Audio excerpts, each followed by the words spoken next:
এখানে আছে কাতল মাছ। মাছটা আমি ধুয়ে নিয়েছি, এখন নুন হলুদ মেখে নিচ্ছি। আমি একটা রেসিপি করব, তা তোমাদের সঙ্গে শেয়ার করব। তোমরা ভিডিওটা স্কিপ না করে প্রথম থেকে শেষ পর্যন্ত দেখতে থাকো। আমার নুন হলুদ মাখা হয়ে গেছে। কড়াইটা বসিয়ে দিয়েছি, তেল দিয়ে দিচ্ছি। সরষের তেল দিয়ে রান্নাটা হবে।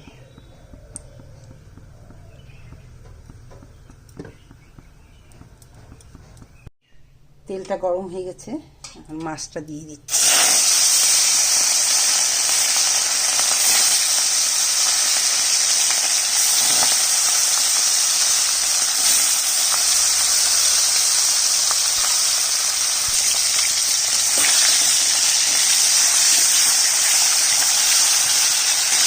এক সাইড ভাজা হয়ে গেছে, আরেক সাইড উল্টে দিলাম।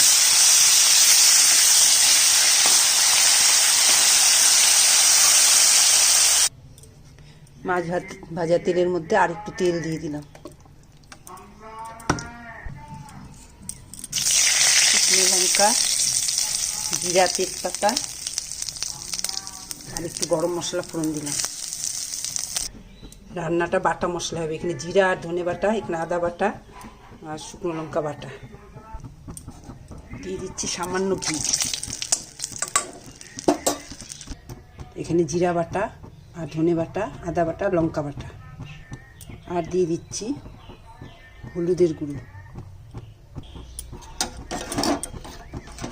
মিক্সড করে দিয়ে দিচ্ছি।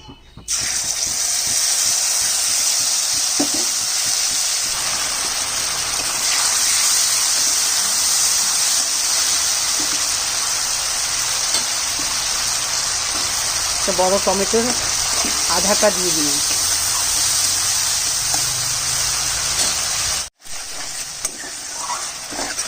মশলা কষানো হয়ে গেছে, এখন টক দই দেবো একটু। টক দইয়ের মধ্যে সামান্য চিনি দিচ্ছি। যাদের চিনিতে বাধা তারা না দিতেও পারে, তা আমি একটু টক দই দিচ্ছি বলে দইটা আমি একটু ফেটিয়ে নিয়েছি। এখন দইটা দিয়ে দিব।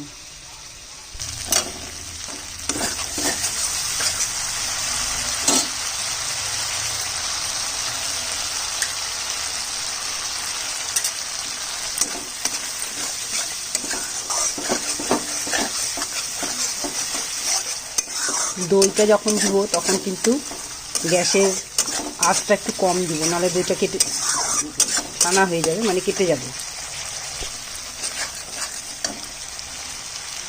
দইয়ের বাটিটা একটু ধুয়ে দিলাম।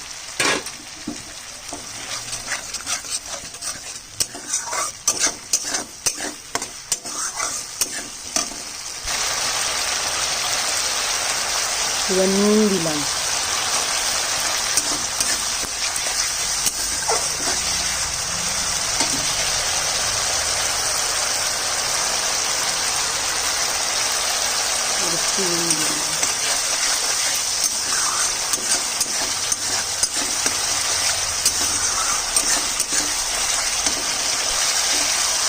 তেল আর মশলা কিন্তু আলাদা হয়ে গেছে।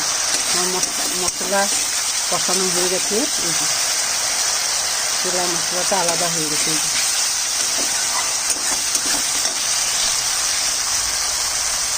এখন জল দিই।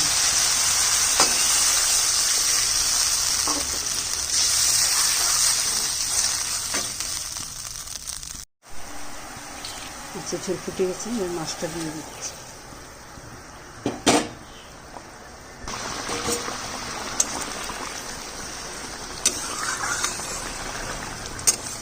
মাছের ঝোল দিয়ে দিই।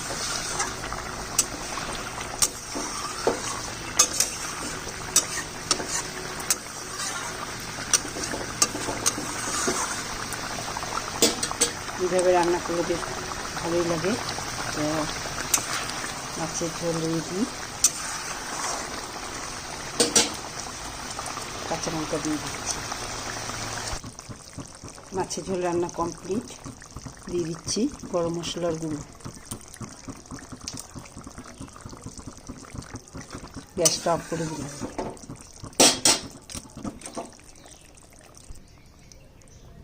আমার রান্না যদি ভালো লাগে তো অবশ্যই একটা লাইক, শেয়ার, কমেন্ট করো। আজকের মতো টাটা।